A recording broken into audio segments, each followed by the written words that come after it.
Anthony Lamb, by the way, is someone that I guess you won't be putting your eye on again unless a roster spot is created and he is signed, because Anthony Lamb has reached the limit of his two-way contract. He's played 50 games, the max that a player on a two-way can play in a single season. He can't play another regular season game and is ineligible for the postseason. The Warriors have one open roster spot left and convert Lamb's deal into a fully guaranteed deal, and that would get rid of any limitations. Steve Kerr, post-game last night, had this to say about the much maligned and debated Anthony Lamb. I'd like to have Lamb on the roster. He plays an important role for us because he connects a lot of lineups with his ability to space the floor and shoot the three. And then he just plays the way we've always played with, 0.5 basketball, make a quick decision, drive it, pass it, shoot it. And then he's big and versatile enough to guard multiple spots. So he connects a lot of our lineups. When we play two bigs, we can have him at the three or you can play him at the four.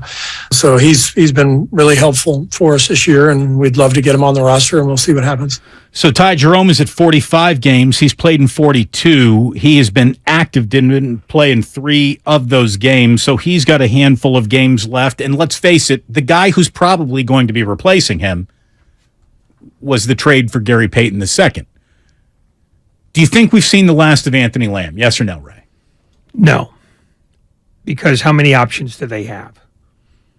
They basically turned down the buyout market because they said there wasn't anything much there.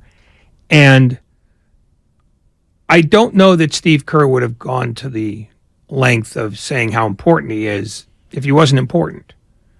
I think there are minutes there for him, and I think they will find a way to create space for him to get those, because I don't know what the alternative is. He might not be top 8 or top 9 guy, but the Warriors have always been deeper than this. And I think Lamb's made himself something of a made guy here.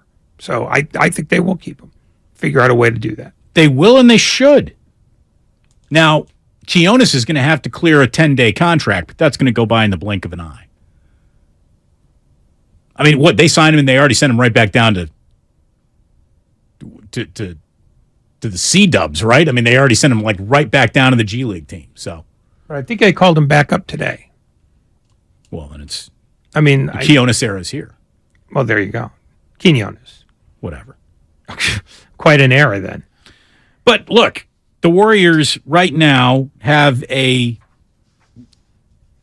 don't want to hear about how, Kerr suggested that having won 5 in a row at home, having gotten a little something going, that working Steph Curry and Andre Iguodala back into the mix might have been part of the reason why they struggled in Los Angeles. I think this is the soundbite where Kerr's alluding to that. Well, there's no process with Steph, but there's a process lineup-wise. You win 5 in a row playing a lineup and different combinations, and then that changes. So it's just, you got to get used to the new rotations. Probably tough for Jordan to come off the bench after starting for a number of games, but it's all part of it. We just have to stay with it, and I like where we are overall. We just got to keep going.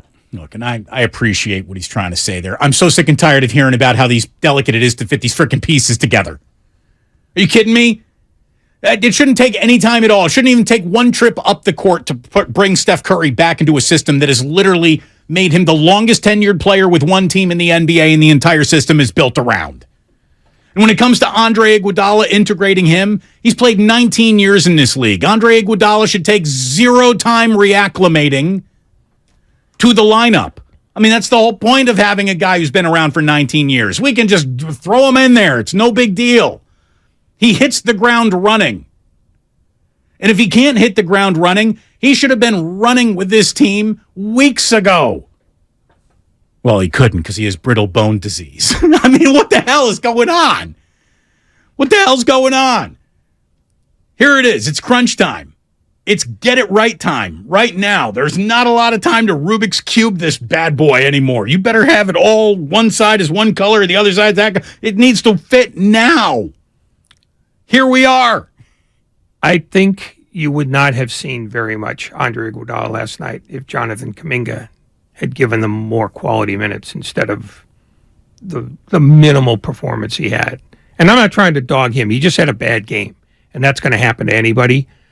But I think he would have gotten 23, 24 minutes if he'd given them the kind of play that he normally does. I think he had an awful game, in which case Kerr said, I can't trust him tonight against this team because we're not getting anything. I wish we could remove the safety net of, I'm just going to go to Iguodala then. Because to me, the only way Kuminga gets better is to play through his dauber down games. But it's not about making Kuminga better right now. It's about making the team better. And if Kuminga's having a bad game, playing him more on that night isn't useful. That's why. It's not about a safety net. It's about give me minutes that I can value. And he didn't do that last night. Right, but there was all of this season, which were games that were being thrown away in real time that were supposed to be too valuable then to play him through. At some point, you're going to have to stub your toe in the middle of the night. Not now. Not now you can't. You earn the minutes you get. It's as simple as that. He didn't earn very many minutes last night because he didn't play very well. Tomorrow night could be a radically different thing. But that's the problem. When you're that young, is you're not playing for Detroit where you can just have minutes because, we need to see what you can do. It's we need to see what you can do for us right now. That's the Kuminga experience. That's why Wiseman's not here anymore. They couldn't wait for him to develop while they're trying to repeat as champions. Right. Then they should have been more aggressive at the trade deadline or the buyout market because they decided to stay in the exact same problem that you're saying can't be. They don't have the time to work through the problems their young roster gives them, but they did nothing to veteran up their own roster. Because they're cap strangled. That's the other problem here. Nothing is in isolation. They can't, make a deal at the trade deadline the way some other teams can because they can't fit them under their cap because they're so laden down with tax. And we knew how limited their options were before the trade deadline even started becoming a conversation. I mean, they were locked into this roster, and they were hoping that they would get more out of Wiseman and Moody and whatever else. They've gotten more out of Kuminga than I think they expected. Last night was simply a night where he didn't play well. And if you don't play well when you're trying to win games, you shouldn't get minutes. There's a part of me that totally understands that conceptually. There's another part of me that says, hey, this guy is an NBA player. And when NBA players don't play well, the solution isn't, we'll get them off the court as fast as humanly possible. There's no way that they can turn this game around tonight. Oh, get him out of there. Just get him out of there. If you play him, that one guy is literally going to undo everything that we have done tonight and in the last few weeks. And even though he just went 19-11 in back-to-back games and is playing some of the best basketball of his young career, he had a rough 8-minute stretch here. Get him out of the game. Get him off the floor. I don't want to see him again tonight. This is a really weird way to develop anyone. Well, they're not at the developing stage. Well, they should have been, and he should be a delivered player by now. Well, again, there's this balance beam of nonsense that they decide to serve up however best it suits them. But it's not nonsense. I mean, what is the benefit for them not playing a guy who's playing well? There is none. I don't know. What was the benefit for carrying Andre Iguodala on a roster that was dying for one more active player all year? I couldn't explain it, but they did it. How could a team need one more veteran presence that has the oldest DNA of any roster in basketball? You have Steph Curry, Klay Thompson, Draymond Green, but you need another veteran guy going, come on, everyone, listen to Coach. He knows what to do. Anyways, they're a very good basketball team, but they get frustrating at times.